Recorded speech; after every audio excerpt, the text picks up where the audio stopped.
Hello বন্ধুরা, আসসালামু আলাইকুম। তোমরা সবাই কেমন আছো? আশা করি ভালো আছো। আমিও ভালো আছি। আজকে আমি খাসির ভুটি রান্না করব। খাসির ভুটিগুলি আমি কেটে বেছে পরিষ্কার করে ধুয়ে চালনিতে ঝরা দিয়ে দিয়েছি। প্রথমে আমি আদা রসুন বাটা দিব। আদা রসুন বাটা একসাথে বেটে নিয়েছি।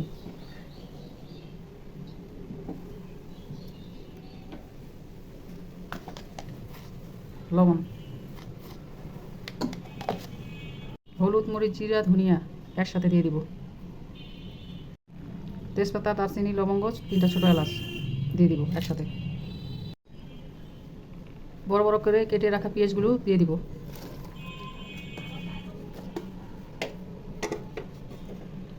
পরিমাণ মতো সয়াবিন তেল দিব।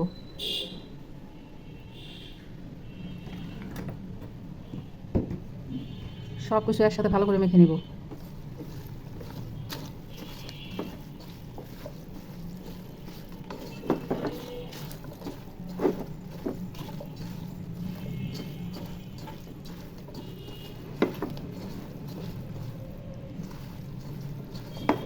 এখন পানি দিয়ে দিব।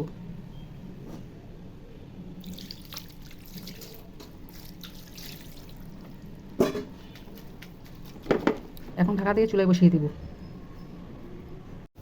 ঢাকনায় উঠাই দেখি কী অবস্থা। বলক চলে এসেছে, নেড়ে চেড়ে দিই।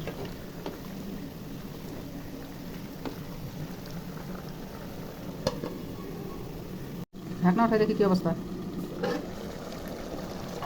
পানিটা অনেকটা শুকিয়ে আসতেছে। এখন ছোটো এলাচের গুঁড়ি ভেজে রাখছি, ওটা দিয়ে দিব। ভেজে গুঁড়ো করে নিয়েছি ছোটো এলাচের গুঁড়ি।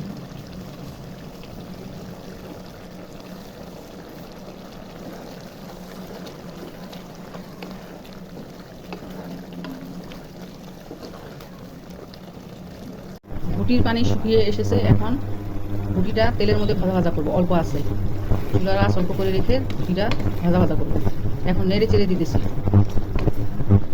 অল্প আছে ভাজা ভাজা করে দিতে হবে। দেখি ঢাকনা উঠে কী অবস্থা। ভুটিটা ভাজা ভাজা হয়ে গেছে। আর কিছুক্ষণ ভাজা ভাজা করবো, করে তারপরে ভুটি রান্না শেষ করব। খাসির ভুটি ভাজা ভাজা হয়ে গেছে। রান্নাটা ভালো লাগলে একটা লাইক দিও। আমার ইউটিউব চ্যানেলটা সাবস্ক্রাইব করো আর আমার ফেসবুক পেজটা ফলো করো। খোদা হাফেজ, বাই বাই। নতুন কোনো রান্নার রেসিপি নিয়ে আবার আসবো।